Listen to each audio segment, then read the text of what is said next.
শুভ সকাল সবাইকে। আশা করি মে মাসের তপ্ত গরমের মধ্যে সবাই ভালো আছেন।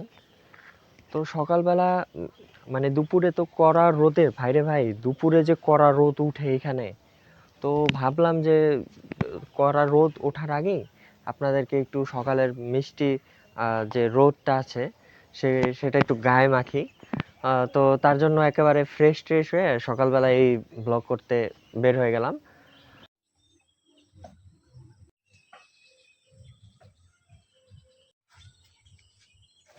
তো যে দৃশ্যগুলো দেখলেন এগুলো কিন্তু আহ, সকালের পর আর দেখা যায় না, দুপুরের দিকে আরো গরম বাড়তে থাকে। আসলে আমরা তো অভ্যস্ত হচ্ছে ইট পাথরের যে শহরে থাকি। ওখানে তো গরম তো প্রচুর হয়, যার কারণে আমি ভাবলাম যে এখানে যেহেতু গ্রামে আসছি তো একটু দেখাই গ্রামের দৃশ্য।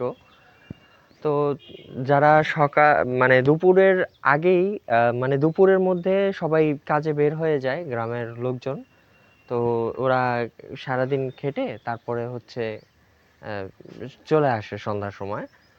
গরমটা ওদেরকে অত বড় এফেক্ট করে না, যার কারণটা হচ্ছে যে গাছপালা আছে। তো আপনাদেরকে দেখাই, এই যে গাছপালা আমার পিছনে দেখতে পাচ্ছেন কিনা জানি না, এই যে গাছপালা, এই এগুলো থাকার কারণে এরা খুবই একটা ঠান্ডা একটা বাতাস পায় এই গাছপালার কারণে। ইট পাথরের থেকেও আম, এখানে খুব ঠান্ডা লাগে।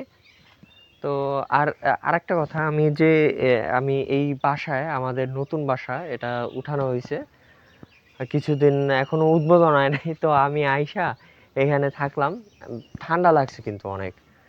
আর ঢাকা শহরে হলে তো আমরা এই দুপুরে তো মানে রাত্রে তো ঘুমানোর কোনো কল্পনাও করা যেত না। আর একটা মজার বিষয় হচ্ছে যে এখানে কারেন্ট ছিল না। তো কারেন্ট ছিল না, যা তারপরেও ঠান্ডা লাগছে ভালোই। তো এই হচ্ছে। আর আপনাদের আর বেশিক্ষণ সময় আমি ওয়েস্ট করব না।